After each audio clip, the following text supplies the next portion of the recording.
Colmar à Noël, évidemment, c'est magnifique. Il y a énormément de choses à faire, mais il n'y a pas que à Colmar qu'il faut aller à Noël. Donc voilà, dans cette vidéo, je vais te donner toutes les choses que tu dois savoir avant d'aller à Colmar en termes de visite, comment bien préparer ton voyage, comment passer un bon voyage, les trucs à faire, les trucs à ne pas faire pour éviter un petit peu la foule, etc. Donc c'est parti. Avant de commencer, si tu veux aller plus loin, je t'ai créé un guide complet sur l'Alsace, quoi faire, les activités et tout comme ça, tu as tout le résumé, il est dans la description, il est complètement gratuit et on commence par la première chose à savoir. Colmar, c'est tout petit. En fait, tu peux quasiment visiter toute la ville à pied. Tu as évidemment le centre-ville, après tu as la banlieue, etc., là où les gens habitent, ça on s'en fout. Mais les quartiers les plus sympas, tu peux tout visiter à pied en seulement une demi-journée. Donc ça, c'est la première chose à faire, c'est de te garer. Non, c'était garé au parking Saint-Jos, José, un truc comme ça. Il coûte 3 € à la journée, c'est que dalle. Et tu te gares là, et ensuite tu fais tout Colmar pour te faire plaisir. C'est ça qu'il faut faire. Tu es à seulement 3 minutes à pied du centre-ville. Alors nous, on y allait pendant les marchés de Noël. Donc pareil, on était à 3 minutes de la grande roue avec des trucs, c'était absolument magnifique à faire. Donc voilà, tu peux tout faire à pied et je te conseille de le faire à pied. C'est beaucoup plus sympa d'essayer de te perdre un petit peu dans les rues, etc.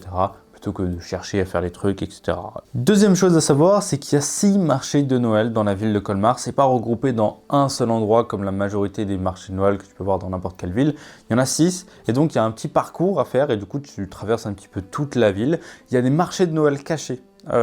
C'est plus à l'ancienne douane, si je dis pas de bêtises, que en haut, il faut monter un étage, tu accèdes par un escalier de dehors et tu accèdes directement en fait à une sorte de marché caché qui lui met plus en avant les producteurs locaux. Moi j'ai trouvé ça plus sympa et surtout il y avait beaucoup moins de monde vu que le truc il est pas très connu vu que tu es en intérieur. Donc voilà, c'est un truc à savoir. J'ai pas trouvé qu'il y avait des marchés très différents, c'est à peu près souvent le même genre de marché.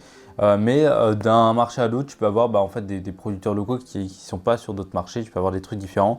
Donc je te conseille de faire tous les marchés. Et en plus, c'est sympa parce que ça te fait faire toutes les places importantes un petit peu de Colmar. Du coup, de la douane jusqu'à la petite Venise, en passant par du coup les rues principales un petit peu de la ville. Voilà, c'est des petits trucs à faire, à savoir. Et ça te fait passer aussi par les églises et les abbatiales. C'est aussi des choses que tu dois visiter, que je te conseille de faire à Noël. C'est super sympa l'ambiance qu'il peut y avoir là-dedans et ça te fait un moment de répit entre deux marchés de Noël. La troisième chose à savoir, c'est que Colmar, ça peut être le bordel en termes de monde. Et quand je te parle de bordel, c'est que je te parle je te parle même pas de tu peux pas voir ce qu'il y a dans les stands, je te parle de tu peux même pas avancer dans la rue tellement il y a de monde. Donc il faut faire extrêmement attention à ça et pour toi, je te donnerai le conseil d'y aller en pleine semaine, pas les week-ends, pas les 2 premiers jours d'ouverture et surtout pas pendant Noël. Ça, c'est mort de chez mort.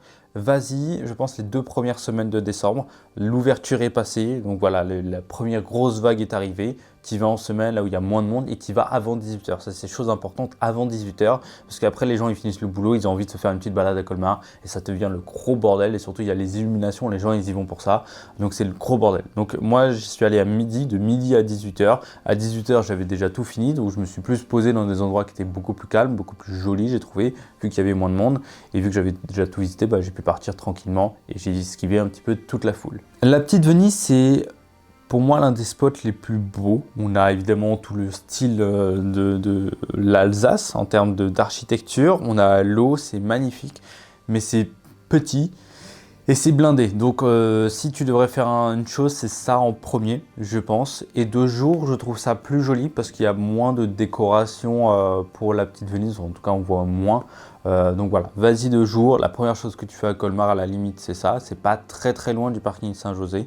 Voilà, tu fais la grande roue et tu pars directement à la petite Venise qui est juste à côté. Tu la longes depuis la grande roue, tu passes par derrière et tout. Il y a un marché, mais c'est un marché local de tout ce qui est fruits, légumes, enfin ce genre de trucs-là. Tu peux manger de la flamencuche à l'intérieur. Donc voilà, c'est un petit truc que je te conseille de faire sur le passage. Les hébergements, évidemment, ils partent extrêmement vite et sont extrêmement chers.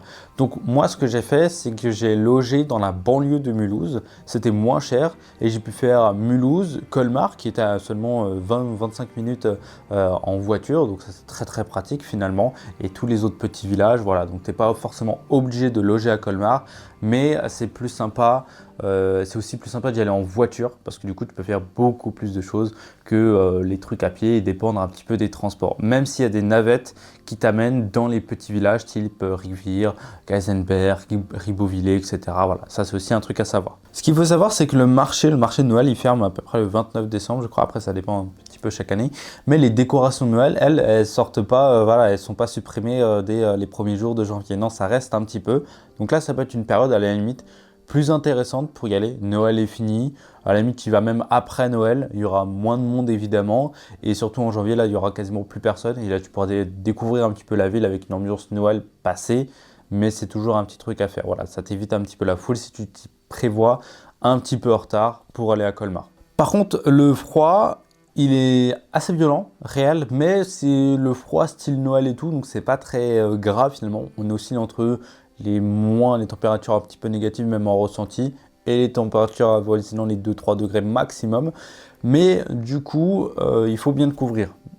Il faut faire attention à ça, tu vas en affaire de ski, mais vu que tu marches beaucoup, ah bah t'as pas froid. Prévois des gants, des bonnets, tour de cou et cache oreilles, parce que c'est là où ça prend le plus finalement. Et comme ça, tu pourras profiter au mieux de tes balades sans avoir trop froid. Voilà pour cette vidéo, n'hésite pas à t'abonner à la chaîne si tu aimes bien les voyages, tu as envie de voyager, d'apprendre comment mieux voyager, où voyager et tout, les petites astuces, les trucs qui sont pas très touristiques, nous on adore ça avec Emma. Si tu veux aller plus loin, je t'ai créé un guide complet sur l'Alsace, alors que ce soit dans la période de Noël, la période de l'automne, le printemps, l'été, bref, peu importe la période, c'est un guide complet qui t'explique où aller, quoi faire, quoi visiter, comment éviter tous les touristes pour que tu puisses avoir le voyage le plus cool possible, te sentir quasiment seul dans ton voyage, sans tous ces problèmes-là qu'on peut avoir quand on voyage dans des trucs trop touristiques. Donc voilà, c'est dans la description, c'est le guide le plus complet que tu peux trouver sur Internet. Et moi, je te fais de gros bisous, à très vite.